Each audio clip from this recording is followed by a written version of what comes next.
আসসালামু আলাইকুম viewers, welcome back to my channel. আমি একটা নতুন রেসিপি নিয়ে চলে এসেছি। রমজান স্পেশাল ভেজিটেবল চপ, আলুর চপ আর বেগুনি। কালকে ইফতারিতে আমি এই তিনটে জিনিস করেছিলাম, তাই আপনাদের সাথে শেয়ার করলাম। ভেজিটেবলগুলো প্রথমে সব সিদ্ধ করে ভেজিটেবল আকারে সেদ্ধ দিয়ে এবার ব্রেড গামসে কোট করে নিয়েছি। তেল হালকা গরম করতে দিয়েছিলাম লো ফ্লেমে। ভেজিটেবল চপগুলো ভেজে নিয়েছি।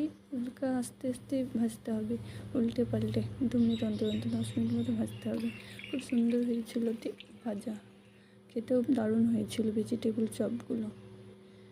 আমি নতুন ট্রাই করলাম, তাই আপনাদের সাথে শেয়ার করলাম। এই ইফতারিতে এবার আমার সব তেলে ভাজাগুলো খুব সুন্দর হচ্ছে। বেগুনি চপ, ভেজিটেবল চপ যাই বানাচ্ছে খুব সুন্দর হচ্ছে ইফতারিতে। আপনারাও সব অবশ্যই করবেন, বাড়িতে ট্রাই করে দেখবেন, ভালো হবে। দেখেন আলুর চপগুলো দিয়ে দিয়েছিলাম, মুচমুচে হয়েছিল।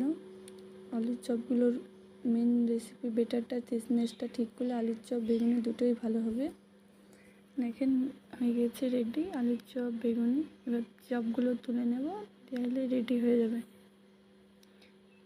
ইফতারিতে তেলে ভাজা না হলে মনে হবে ইফতারে মানায় না, তাই না? সবাই অবশ্যই ভালো লাগলে শেয়ার, লাইক অ্যান্ড কমেন্ট করবেন।